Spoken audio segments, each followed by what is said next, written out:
ini teknik pemrograman khususnya mesin bubut GSK 928-2. Nah, bisa kalian lihat di sini, program itu adalah sejumlah perintah dalam bentuk kode yang dipakai untuk mengendalikan mesin. Sedangkan pemrograman adalah sejumlah perintah dalam bentuk kode yang dimengerti oleh mesin guna mengendalikan mesin tersebut. Sebagai programmer, kalian harus paham mengenai satu, gambar kerja, yang kedua urutan pengerjaan, yang ketiga alat-alat potong, yang keempat adalah teknologi tentang produksi, dan yang terakhir adalah bagaimana teknik pencekaman benda kerja. Nah, untuk jelasnya akan kita kupas satu persatu mengenai struktur program. Jadi struktur pemrograman CNC terdiri dari beberapa hal, yaitu yang pertama adalah karakter. Jadi kalian nanti akan mengenal beberapa huruf yang ada pada program CNC, yaitu huruf D, bisa kalian lihat di sini, D, E, F, G, dan seterusnya. Huruf yang digunakan antara lain 17. Kemudian angka yang digunakan adalah 0 sampai dengan 9. Lalu ada tanda yang digunakan yaitu tanda persen, negatif, dan juga desimal. Nah, sedangkan yang dinamakan dengan kata, misalkan adalah N00, ini adalah nomor program, X25 atau Z100 itu adalah nanti menunjukkan koordinat pada sumbu X dan pada sumbu Z. Sedangkan M03 nanti adalah CW atau counter clockwise, yaitu spindle berputar searah jarum jam. Jadi seperti ini, itu adalah istilah dari kata. Lanjutnya yaitu mengenai nomor blok. Nomor blok ini dimulai dengan huruf N dan 4 digit angka di belakangnya. Berikutnya ada blok baris. Satu blok itu terdiri dari nomor blok dan beberapa kata. Sedangkan struktur program CNC itu adalah satu baris terdiri dari kode-kode yang terdiri dari satu atau lebih pengoperasian permesinan secara berjajar. Sedangkan nama program atau nama file nanti digunakan untuk mengidentifikasi program dari CNC. Nah, sekarang saya lanjutkan mengenai kode-kode pemrograman. Kode G itu didefinisikan sebagai kode gerakan dari mesin yang nantinya diikuti oleh dua angka, misalkan G01, G00, G03, dan G02. Sedangkan kode M ini biasanya berfungsi sebagai on atau off. Misalkan ada M03, nanti off-nya itu M05 dan seterusnya. Lalu ada kode S dan T. Nah, kode ini untuk menentukan jumlah putaran spindle per menit itu biasanya S. Sedangkan untuk T itu adalah digunakan untuk pemanggilan pahat. Misalkan T11 berarti nanti pahat yang dipanggil adalah yang ditempatkan di nomor 1. Nah, ini adalah kode G dan fungsinya. Begitu juga dengan formatnya. Ini nanti bisa kalian pelajari di file PDF yang saya berikan. Begitu juga dengan kode M. Nah, sekarang kita lanjutkan mengenai teknik pemrograman. Jadi teknik pemrograman itu ada metodenya, yaitu metode inkremental dan metode absolut. Metode inkremental bisa dilihat di sini, misalkan ini adalah rumah, ini pabrik, jaraknya 10 km. Nah, berapakah jarak stadion? Ini diukur dari pabrik, yaitu 12 km. Berapakah jarak ke kantor? Nah, mengukurnya dari stadion. Jadi artinya di sini titik referensinya itu berpindah-pindah. Lalu bagaimana dengan absolut? Jarak pabrik itu diukur dari rumah. Berapakah jarak dari stadion. Nah, ini pun juga mengukur dari pusat rumah ini. Jadi jarak dari pabrik 10 km, jarak dari rumah ke stadion ini adalah 22 km. Berapakah jarak kantor? Ya, diukur dari rumah, yaitu 40 km. Artinya di sini bahwa metode pemrograman di sini titik referensinya tetap, yaitu selalu diukur dari rumah ini. Ini tadi adalah ilustrasi dari metode inkremental dan metode absolut. Bagaimana penggunaan dalam pengukuran atau benda kerja bisa dilihat di sini. Jadi jarak dari titik ini 10 mili. Berapakah jarak dari lubang pengeboran ini? Mengukurnya dari sini 15. Ini 12, mengukurnya dari sini. Begitu juga dengan ini. Jarak ini adalah 10. Berapakah jarak lubang ini? Kita mengukurnya dari sini. Ini adalah sistem pengukuran inkremental. Bagaimana kalau absolut? Semuanya berpusat di sini. Jadi ini yang digunakan sebagai titik referensi. Jarak lubang ini 10, lubang di sini jaraknya kita ngukur dari sini. Silakan kalian cermati mengenai penunjukan ukurannya. Semuanya berpusat dari titik ini dan juga dari titik sini.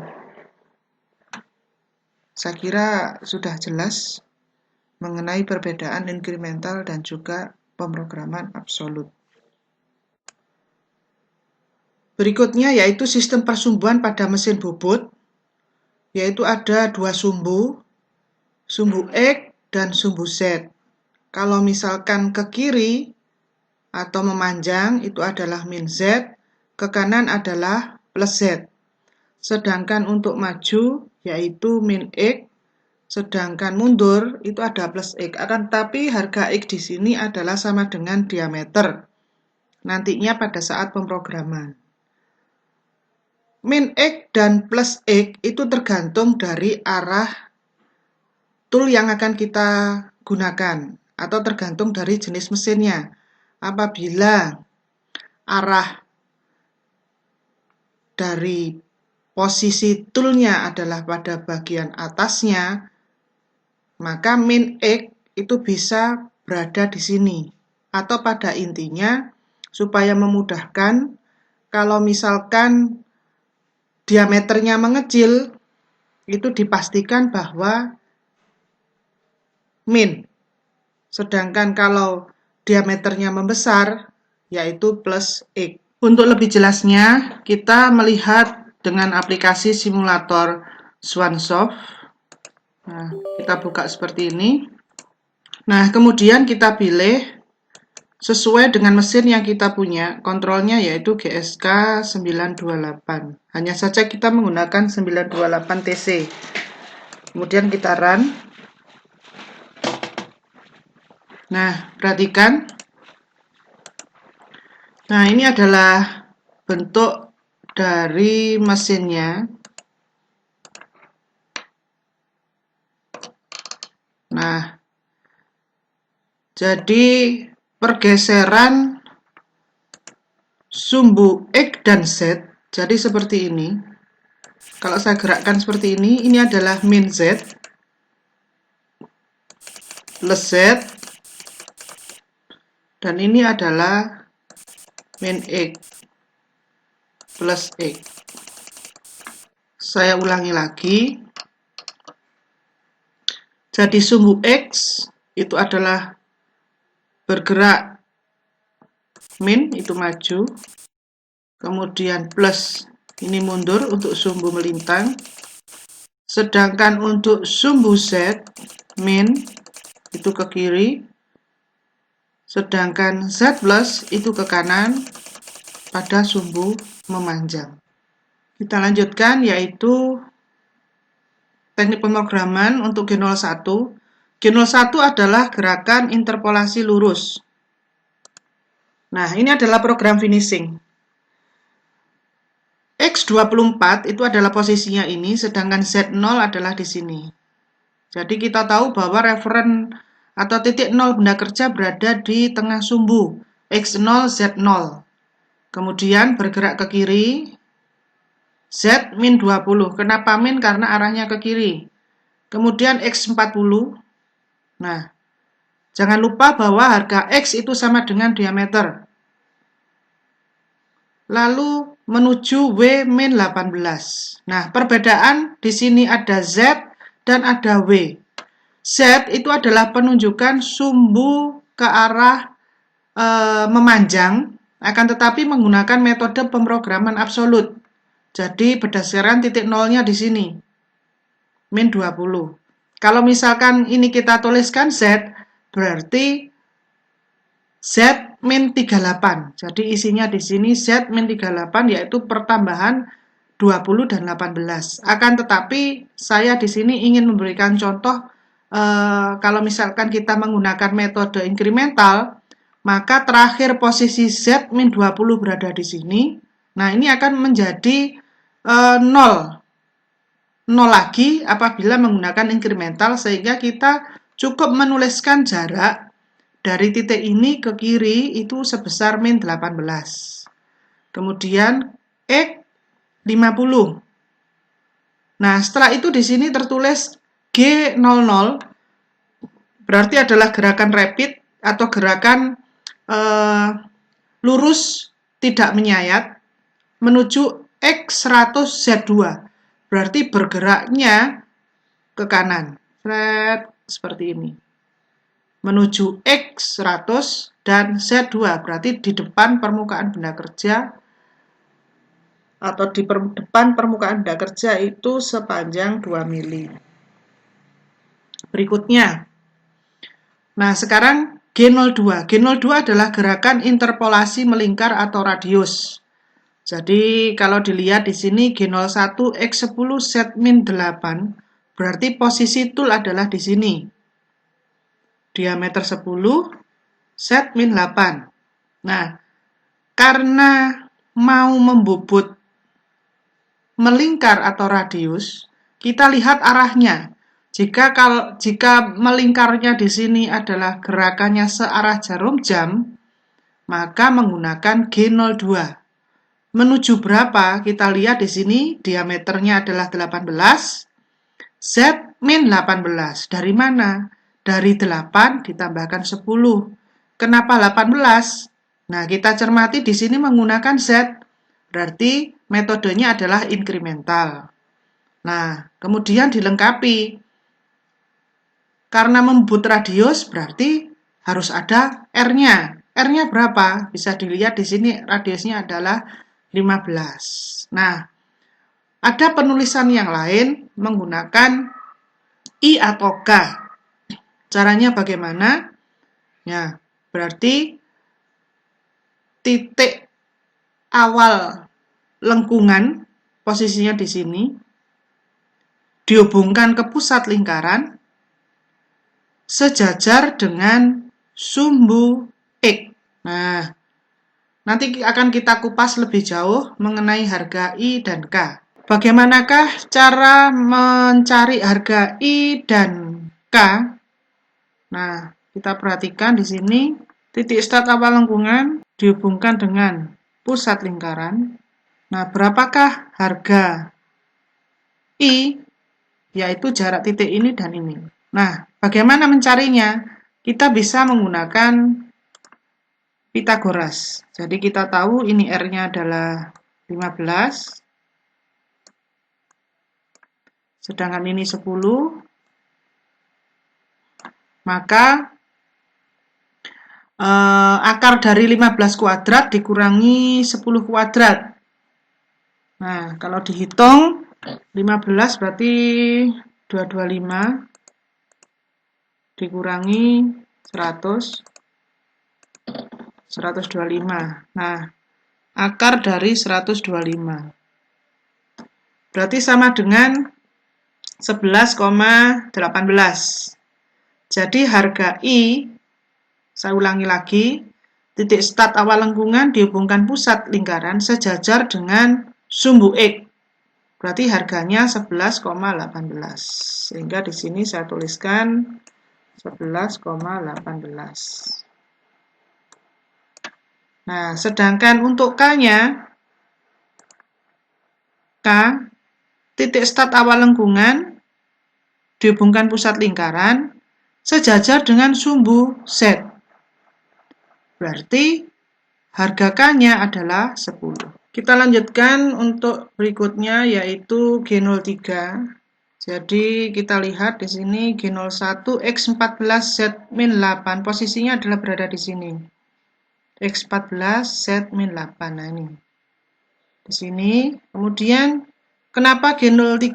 Karena gerakannya adalah berlawanan dengan jarum jam. Menuju ke X20 Z-17 dari titik pusat reference point-nya atau titik 0 benda kerja ke sini itu jaraknya adalah 17. Karena ke kiri berarti min. G03 X20 Z-17. Nah, sekarang R-nya berapa? R-nya 15. Atau seandainya dengan menggunakan mengisikan harga I dan K, titik start awal lengkungan dihubungkan pusat lingkaran, di sini misalkan, harga I itu sama dengan jari-jari. Titik start awal lengkungan dihubungkan pusat lingkaran sejajar dengan sumbu X. Jadi harga I sama dengan jari-jarinya. Akan tetapi berapakah harga K-nya? Titik start awal lengkungan dihubungkan pusat lingkaran sejajar dengan sumbu Z. Karena lurus berarti K-nya sama dengan 0. Berikutnya G90. G00 tadi adalah gerakan lurus tanpa menyayat. X25 Z2 berarti posisinya adalah di sini. Nah, posisinya adalah di sini. Sedangkan G90 itu adalah siklus pembebutan memanjang. X24 berarti pengurangannya adalah 24 mili. X23 dikurangi 23 sampai X20 penyayatannya berakhir di sini. Nah, ini adalah siklus memanjang. Jadi gerakannya G00, G01, G01, G00. G00 gerakan lurus tanpa menyayat, G01 gerakan lurus dengan penyayatan sepanjang Z-25. Saya lanjutkan. Nah, sama seperti G90 akan tetapi perbedaannya di sini adalah melintang. Jadi X26Z2 berarti posisinya adalah di sini toolnya. Nah, ini mungkin proses penggambarannya mungkin agak salah ini, posisinya di sini. Kemudian G94 Z 0,5 berarti di sini maju. Sedangkan siklusnya seperti ini. Nah, mengurangi Z-nya. Perlu kalian cermati posisinya dituliskan Z terlebih dahulu. Sehingga gerakannya maju dulu, kemudian menyayat. Maju dulu, kemudian menyayat sampai Z-2. Saya lanjutkan. Nah, sekarang adalah G71. Ini adalah siklus gabungan di mana kita bisa membentuk profil secara langsung dengan penyayatan siklus, pengurangan kedalaman penyayatannya, dan terakhir akan menyayat sesuai dengan bentuk profil, akan tetapi untuk G71 tidak bisa membobot dari diameter kecil ke besar, kemudian diameter kecil lagi. Jadi kalau seperti ini diameter kecil, kemudian ke besar, itu tidak masalah. Akan tetapi jika diameter kecil menuju besar, kemudian kecil lagi, nah G71 tidak bisa melaksanakan seperti itu sehingga akan muncul alarm. Nah sekarang perhatikan programnya. G00 X20 Z2 berarti posisi itu berada di sini. X10 G71 X10 I adalah tebal penyayatan atau istilahnya adalah pengurangan diameter. Jadi kalau misalkan I di situ tertulis 1 berarti pengurangannya adalah 0,5. K itu adalah jarak mundur pahat atau istilahnya dari track. L itu banyaknya siklus, F itu adalah feeding. Feeding apa? Itu sudah kita bahas di parameter pemotongan. Kemudian Z-8, sini. Lalu G02, berarti interpolasi melingkar atau pembubutan radius menuju X18, Z min 18. 8 ditambah 10. Radiusnya berapa? Radiusnya adalah 15. Kemudian mundur G01, X20. Berikutnya siklus pengaluran. Jadi perintahnya adalah G75. Nah, kita cermati program awalannya adalah G00 X42. X42 berarti posisinya di sini. Kenapa tidak 40? Tentu saja ini terlalu dekat atau menempel benda kerja sehingga bahaya. Jadi harus ada clearance atau jarak ancang-ancang, kurang lebih sekitar 1 mili. Kemudian Z-33.